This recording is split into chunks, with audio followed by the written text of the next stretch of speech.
If we made a documentary about dementia, we run the risk of shaming and blaming a family. So drama gives you an opportunity to do that, but whilst protecting those who suffer from its effects. I wrote this film when I was staying with my mum, who has early stage dementia, and she's hilarious and wonderful. And I just thought, wow, it would be really good to write something about the side of dementia that people don't see. Like, she's not got to the stage where she's always forgetting things. It's not obvious straight away. It was only when I found that she was massively in debt that I realised, or that we all realised, there was a problem. Plants, the bottles, she doesn't even drink. Bailiffs knocking on the door, she's over £12,000 in debt. It kind of became more the daughter's story because of this horrible situation she's in. But by the end, you see her dilemma. It's a beautiful story. An old lady that elopes and runs away with a guy younger. This film is really important because it's a film about dementia and it's a film about love. So we love it. We love to laugh and we love to cry along with these characters.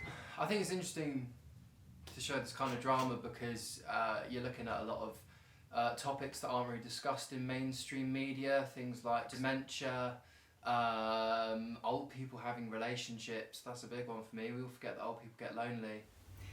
Well, what I think is so clever about this is that it shows all the aspects of this situation, the difficulties at all sides of the problem from 3 different generations actually. A part like Karen, you know, she's someone who is quite misunderstood because she's having to take responsibility and deal with the pain of losing her mum and being the bad guy. Yeah, I will. This is hard for me too.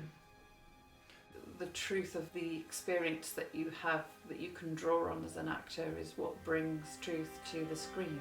I have a son that I brought up single-handedly for many years. I have an ex-husband, I have a father that I didn't grow up with. So there's a lot in there for me to kind of trawl the depths of my own emotional memory to bring to the role, which is terrifying and wonderful all at the same time. Gran brought you up without a dad, and now she's finally found someone. And She chose that. She made him leave. It was her fault. I love the script. I thought it was a really interesting character to portray. Any opportunity to play a dotty old lady, I love. It's my speciality. I love the script and thought it ran really true, and really as well it's just a fantastic opportunity to work with local people. First of all, I just came into it because they needed a location and I thought I might be able to help in that, and I did want to help. Everybody on short films works for nothing or an absolute pittance, and so they've done that for me, and I just thought it's probably my turn to have a go putting something back, as they say. First, for many years, I want to make a local film here, National Forest Road. I put it out on Facebook to see if anyone wanted to help make it, and all these amazing, talented people just appeared, and literally within weeks we were shooting. This was amazing. It was so beautiful. Everybody was so connected and worked with such joy that the 4 days has passed like one. I absolutely loved working with so many talented people around the area. It's fun and also just an opportunity for people to showcase what they can do. Everyone is just so good at what they do. Like at college, it takes us ages to set up and do shots, so it's given us good experience. And I also like the fact that everyone was so nice and welcoming, and it seems like such a nice crew. I just thought it'd be a good opportunity to collaborate with some creatives. It was great to be part of something more local. And I wanted to get involved because it seemed like everyone was pitching in and offering where they could and offering up their time. We've had a year of lockdown. I haven't shot a drama for a year, and I really liked the script, and I really liked Ed, the director. I think that local creatives need to collaborate more. It's great to have really quality people coming together, collaborating in a friendly environment, just having fun. That's really what it's all about. And I'm an award-winning film producer and director. I'm a director of photography, but outside of this film, I shoot feature films, commercials, documentaries, docudramas.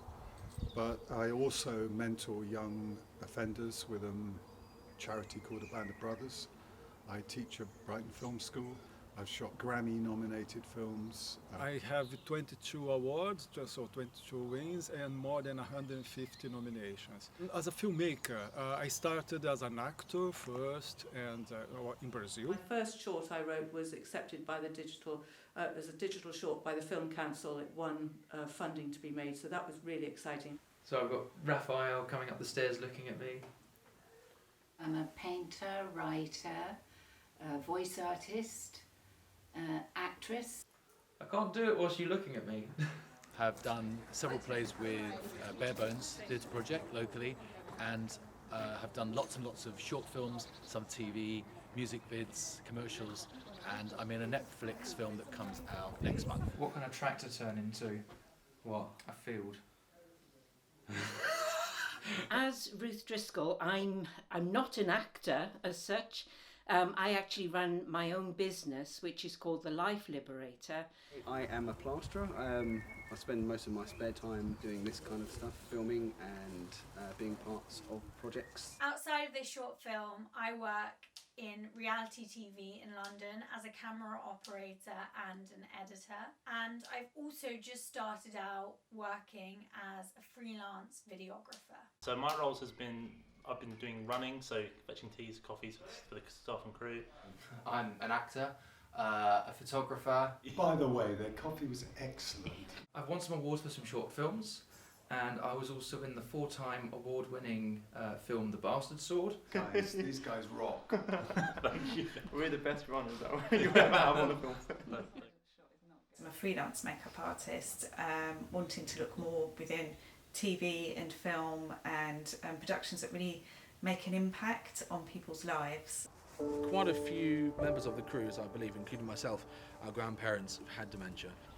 My mother is in the early stages of dementia, so I think it's really important to educate audiences about the pressures and stress of looking after somebody with dementia. Dementia is a subject which is still quite taboo.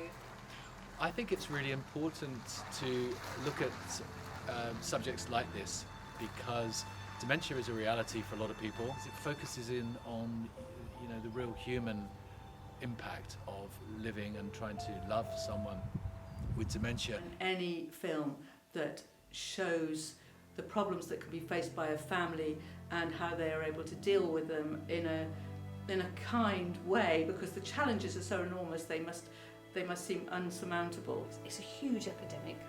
It's growing and growing. It's a major social issue. So it's something we need to live with and get used to and not fear.